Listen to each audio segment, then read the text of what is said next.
बूचड़खाना का मामला जो है अब रक्सौल के लिए फिर धीरे धीरे स्टेप बाय स्टेप आगे बढ़ता जा रहा है। नमस्कार, मैं हूं नवीन गिरी और 469 और 470 दो केसेस दर्ज थे यहां रक्सौल थाने में, और उसके लेके जो आगे की कार्यवाही है वो 17 अक्टूबर को एक हाई कोर्ट का डिसीजन आया है। वो हाई कोर्ट के डिसीजन के विषय में ये पेपर्स मेरे सामने है जो नूरुल्लाह खान साहब हमारे साथ मौजूद है और ये लेके आए हुए हैं और मुझे दिखाया भी है, और इनसे विशेष रूप से चर्चा कर लेते हैं कि इनमें क्या क्या आए हैं, हाई कोर्ट का क्या डिसीजन इसमें फाइनली अभी तक के क्या स्टेप्स हुए हैं। नूरुल्लाह खान जी, इसमें जो अभी फाइनल आया क्या क्या है, इसमें लिखा हुआ क्या क्या है? सबसे पहले आपके दर्शकों को बता दूं कि भ्रष्टाचार की मुहिम में मेरा अभियान शुरू दिनों से है और खास करके बूचड़खाना के मामला में मैं रोड से लेकर सड़क तक संघर्षरत हूँ।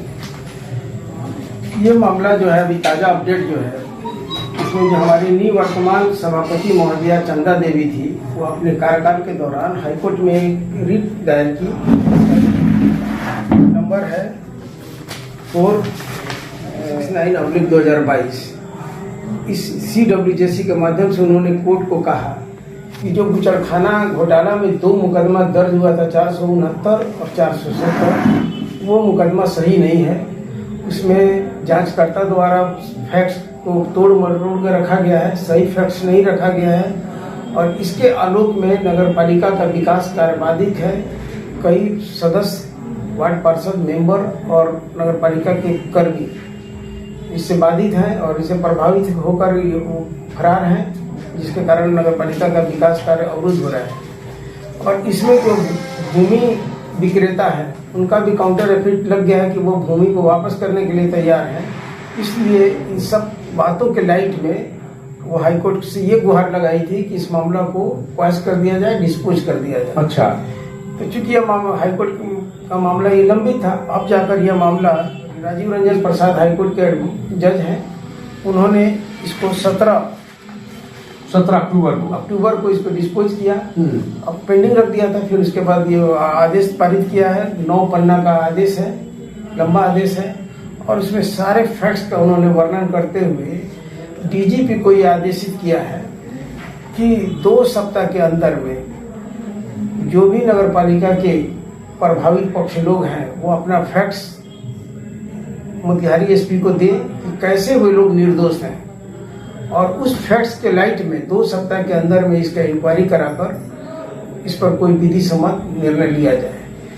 इसमें एक और महत्वपूर्ण हाईकोर्ट ने डिसीजन दिया है कि अगर 2 सप्ताह के अंदर में ये लोग अपना फैक्ट्स नहीं रखते हैं तो ये लोग एब्सकॉन्डर माने जाएंगे, और केस के आईओ को ओपन हैंड कर दिया है कि वो चाहे तो इनकी गिरफ्तारी कर सकते हैं।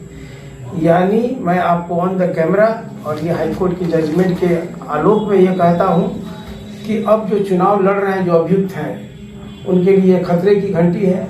ये पुलिस के विवेक पर है, केस के आईओ के विवेक पर है कि वो जब चाहे, अगर ये लोग अपना फैक्ट्स नहीं रखते हैं तो उस फैक्ट्स के आलोक में इनकी गिरफ्तारी वो कर सकते हैं। यानी पुलिस का ओपन हैंड खुल चुका है, पुलिस के विवेक पर है कि वो क्या करना चाहते हैं, क्या नहीं करना चाहते हैं।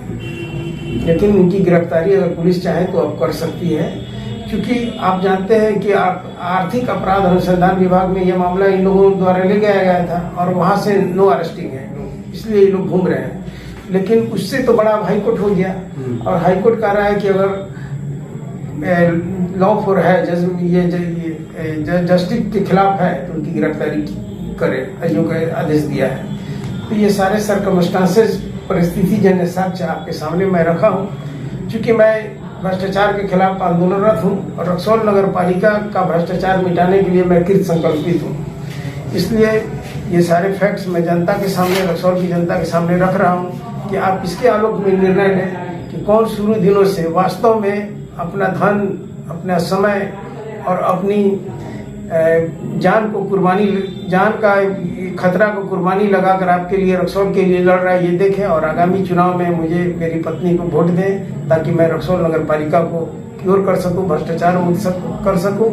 इन्हीं आशाओं 17 अक्टूबर की डेट में जो जजमेंट आता है, उसके बाद 3/11 की डेट में 3/11 में जिला अधिकारी पूर्वी चंपारण मोतिहारी तो प्रेषक जो है वहां से प्रेषित हो रहा है और जिला अधिकारी को ये सामने की तस्वीर देख लीजिए, बिल्कुल हमारे सामने है वो, कि वो सेवा में दे रहे पुलिस अधीक्षक को, और वो सारे रिपोर्ट्स 3/11 को ये दिया गया है। 3/11 मतलब 3 नवंबर को। अब आगे की कार्यवाही 2 सप्ताह, दोनों मिला के 2 सप्ताह के अंदर में ये कंप्लीट हो जाना है। जिस दिन ये कंप्लीट हो जाता है, अगर अभियुक्त जो उसमें है अपने अपने पक्ष में जाके सारे स्टेटमेंट लिखाने हैं और उनकी प्रक्रियाओं को कंप्लीट करना है। अगर समय से नहीं कंप्लीट करते हैं तो उनके ऊपर एक्शन होना, और ऊपर क्या एक्शन होना है, अब तो वो एक्शन ही नहीं, अब सीधा और सीधा आयु के ऊपर डिपेंड करता है। वो चाहे तो उनको जेल के अंदर, सलाखों के अंदर डाल सकता है। गलत तो नहीं कह रहा हूं मैं ये जनता को बता दूं कि ये सब लेक ऑफ नॉलेज की वजह से हुआ है। हमारी जो सभापति महोदया है तो पढ़ी लिखी नहीं है, उनके पति और उनके सलाहकार उनको इंस्टीट्यूट कर रहे हैं। ये हाईकोर्ट में जाना ही नहीं चाहिए था। भोजपुरी में हम लोग कहावत है कि पूत मांगे गई नहीं, अब हतार गंवा के नहीं। ये ऐसा डंडा कोर्ट ने उन पर चलाया है और हम लोग लगे हैं। अभी 469 का मामला अभी पेंडिंग है, कल उस पर हाईकोर्ट में बहस होगी, नया अपडेट बता दें। और मुझे विश्वास है कोर्ट पर कि ये सारे लाइट मर, इसके पहले भी हाईकोर्ट ने एक क्वास खारिज किया है, तो हम लोगों ने दोनों क्वास को वहाँ लगा दिया है। हमारे वकील मजबूती से पक्ष में रखेंगे, कानून पर हमको भरोसा है। देखिए क्या होता है। मुझे उम्मीद है कि 469 में इन लोगों का भी हाईकोर्ट से बेल रद्द होगा और ये भ्रष्टाचार जो भी किए हुए हैं इनको अंतिम परिणाम तक पहुंचाने के लिए मैं कृत संकल्पित हूँ, संघर्षरत हूँ। आगे लॉ है, कानून है, और जज को, हाकिम जो बुझे वो न्याय उनके ऊपर है। लेकिन मैंने अपना ड्यूटी जो रक्सौल नगर पालिका के भ्रष्टाचार के खिलाफ जो हो सकता था, जितना यथासंभव हमसे था, मैंने अपनी क्षमता से अधिक लड़ाई लड़ी है। अब रक्सौल की जनता को इसको आगे देखना है कि उनके हाथ में क्या है। देखिए, ये बूचाखाना का मामला जो है डे बाय डे समय आ रहा है, और ऐसा नहीं है वो पैसे कहीं जाने वाले नहीं है, पैसे तो रिकवर होंगे ही होंगे। चलिए, इन्हीं तमाम जानकारियों के साथ मैं नवीन गिरी।